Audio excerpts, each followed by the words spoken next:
Hello and welcome to Fair Falcon Predictions. Today we'll be doing our House forecast. We'll be talking more about the fundamentals of the Senate and governor's impacts on some of these races. I've already filled out everything that's safe for each party here and what we'll be discussing, and we're only going to be doing these solid colors, not the leans, likelies, tilts, etc.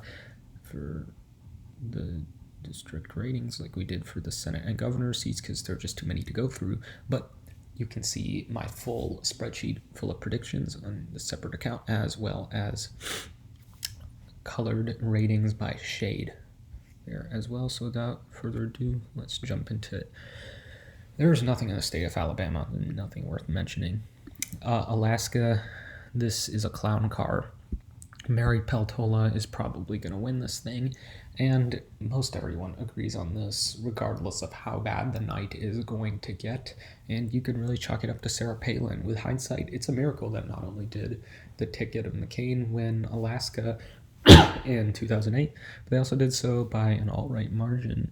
But you saw it get more Republican 4 years later after that. So it's Arizona.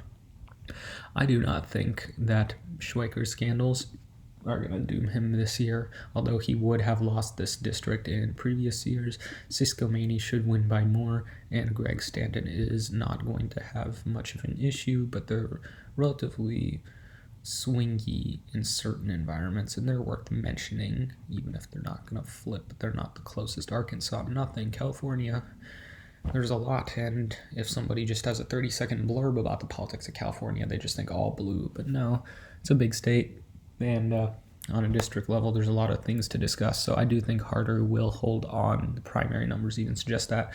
I'm bold on the Valley seats. I do think that Valadeo's impeachment vote will save him, actually, and that Republicans will flip the 13th with a more mannered Republican in John Duarte. I am not betting against Mike Garcia. Again, we're going to zoom in here just for ease of coloring.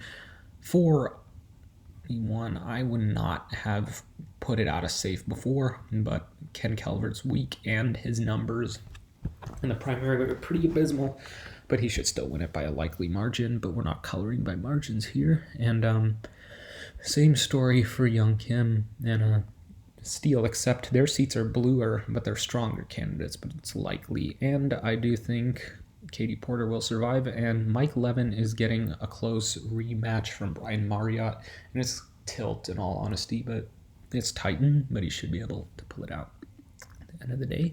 So Colorado, I do think that Barbara Kirkmeyer will win, but it'll be closer than people think, and the Democrats shouldn't have much trouble keeping 7 here.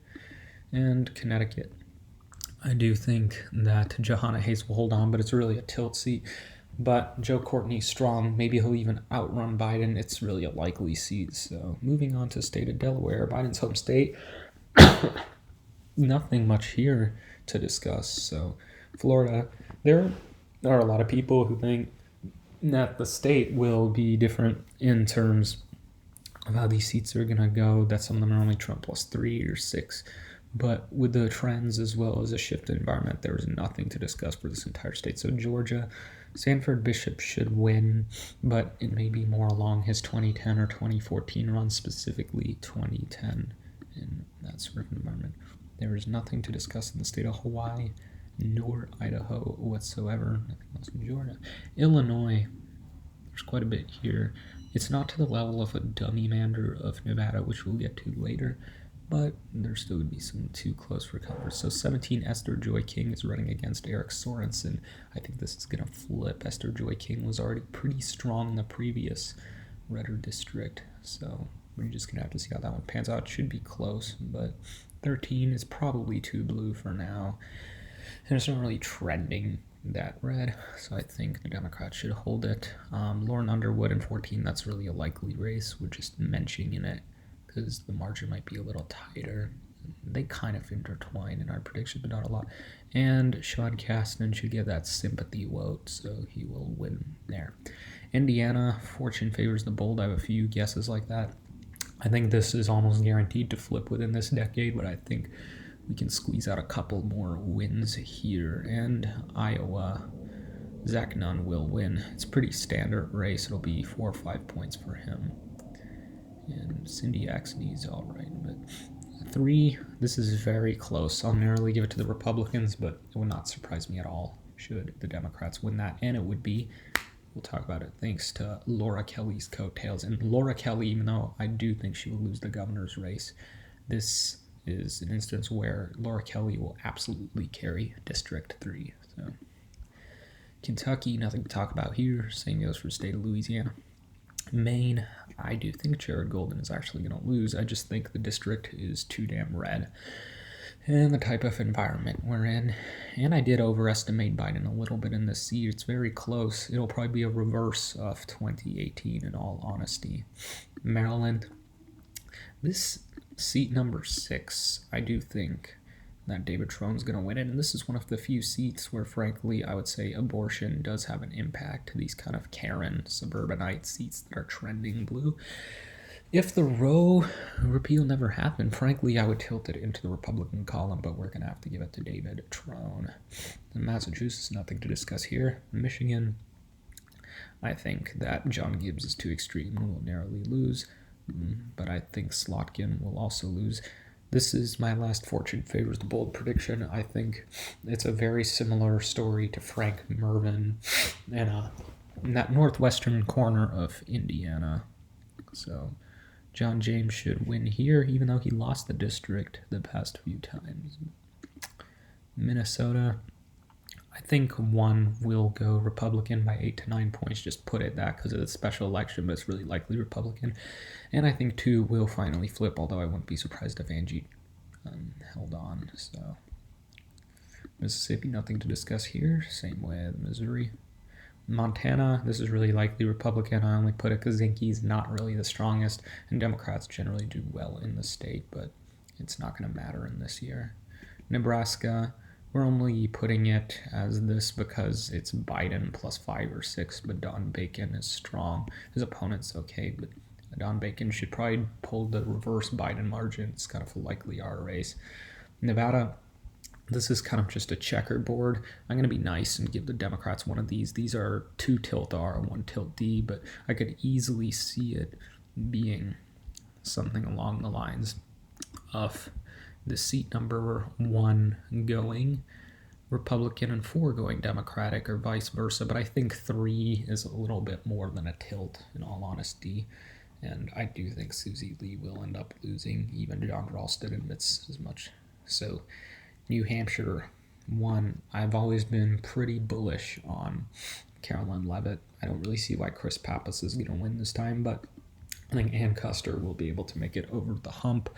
Maybe if they had picked, I forgot his name, but not Frank Burns or whoever the hell is a more radical pick in this slightly bluer seat, they would have won, but not this year with this guy. So moving on to the next seat, we already have our House majority, obviously. There's hardly any spoiler required to that. I think that Kane will win this rematch and be there for quite a bit. I'm not buying the hype that 3, 11, 5, or whatever are competitive, even if they underperform Biden by a bit. Yeah, New Mexico, I do think that Yvette Harrell will hold on by several points. This oil belt here is trending quite Republican, and it's also the reason why 3 is not safe, although 3 should go Democratic by a likely margin. New York. It's 22. It's flipped from my last prediction. I originally thought it would go Democratic, but now I think it's going to go Republican. I don't think their nominee's as crazy as they're making it out to be, and maybe I'll be wrong again, but I think Lee Zeldin is going to have an impact. I think 19, which, by the way, Zeldin's going to win most of these seats anyways. It's going to go Republican. I'm not betting against Pat Ryan, though. And I think Sean Patrick Maloney will pull it out. It doesn't seem like the Jews are against him as once thought. Just endorsing their Jewish brethren, Chuck Schumer and Lee Zeldin. But yeah, that's about it. And so I think 3 is lean Democratic and 4 is likely Democratic. I only didn't fill them in before as safe because I think Lee Zeldin will probably win those seats, and he's going to really bring down the margins for Democrats on the Long Island. So 13, Bohines would lose in another year, but not this one. And 1 is not a similar demographic, but similar story to Northwest Indiana and Flint, Michigan. I'm almost 100% sure it will flip sometime this decade, but I think we'll manage to hold it this one time. So North Dakota, nothing to see here. Ohio, for the first time in a while, has some actually competitive seats. So I think that Democrats are being underestimated in seat 1, although I think Steve Chabot will hold on, but frankly, he is not the overperformer he once was, and 1 is probably the likeliest out of these 3 to go Democratic, and I would really keep my eye on that. And if it flips Democratic, it will definitely stay that way for quite a while. 9, this is one of the prime areas where you would expect Majewski to underperform polling. And 13, I think Jesse Otto will narrowly eke it out, but it's going to be by less than some people expected a few months ago. Oklahoma, nothing to see here. Oregon, I'll give 4 to the Democrats. It's kind of a similar 3-piece Nevada medley, and I will give these other 2 to the Republicans. 5, maybe I would have kept Democratic if they didn't primary out their incumbent. And 6, I'm just seeing some really bad polling for it, and I'm quite bearish on the Democrats for this cycle. Granted, I was in 2020 as well, so maybe I'll be wrong, but I just think that Drazan will have some impacts down ballot. Pennsylvania, though, I don't think it's going to have impacts down ballot, even though I do think that Shapiro would carry 17. I think it's going to narrowly flip. Connor Lamb should have run again. It might have been tilt D, but now I have it as tilt R. And 7, I think this will be another Shapiro, Oz, Scheller seat, and it won't be that particularly close. And 8 up here, this is the year Matt Cartwright finally goes down, one of the last Trump districts in Congress that the Democrats still hold for the next few hours at least. Rhode Island, it's another flip. I do think that Alan Fung will manage to pull it out. Even the Democratic internals are showing a tied race. A lot of Lib ETs coming on board. He's a moderate. Maybe it's Toronto, maybe it's not. Maybe it's their Oklahoma 5th, but with more eyes on it this time, just like everything. But we will see. Wouldn't surprise me if Magazine are still one, though. So South Carolina, nothing to see here. Same with the state of South Dakota. And Tennessee as well. Texas, there's a lot less here to see than previous years, and frankly, there's a lot less to see here than should. So 15, it's really likely Republican, but I only put it that way because of down ballot trends, but I don't know. I feel like 34 is tilt Democratic. I do think that people are being a little bit bearish on the Democrats here. It's still Biden plus 16. It'll probably flip sometime, but these down ballot Democrats perform better in the Valley. Even MJ Hagar did. I mean, seriously. Even Lupe Valdez did, and granted it was a couple of years before, but still, even if you take the special election in 34 into account, under these new lines, Mayra Flores would have lost by 4 to 5 points, and the environment might have been slightly better for Republicans then, and she outspent her opponent radically, and Vicente Gonzalez is native to this area. It's not a carpetbag like others may presume, really, even though Philemon represented a lot of this area too, Vela. But I think that Vicente Gonzalez is going to manage to pull it off. He's stronger incumbent too, and he has a lot more money, and I think our good old stubborn bastard Henry Cuellar will pull it out for among the last times as well. But it going all red would not surprise me either. 28, maybe a little less spacious than 34, though. We will see. Utah, nothing competitive here. They redistricted all that. Vermont, nothing to see here. Virginia, I think that 2 will flip Republican. Pretty confident about that. I think 10 will be close, but she should win by more than McAuliffe did. It will go Democratic by about 8 points or so, likely Democratic. 7, I normally would put it as Democratic, but I'm not betting against Virginia this year in the Youngkin power, so I'm going to put it as tilt. And so Washington State, 8, I think Tiffany Smiley, while she won't win, will have a Beto-like effect, reverse effect on the state, and she will haul over the 8th district. Nothing in West Virginia, nothing in Wisconsin, and certainly nothing in Wyoming. So that brings us to an end of this video.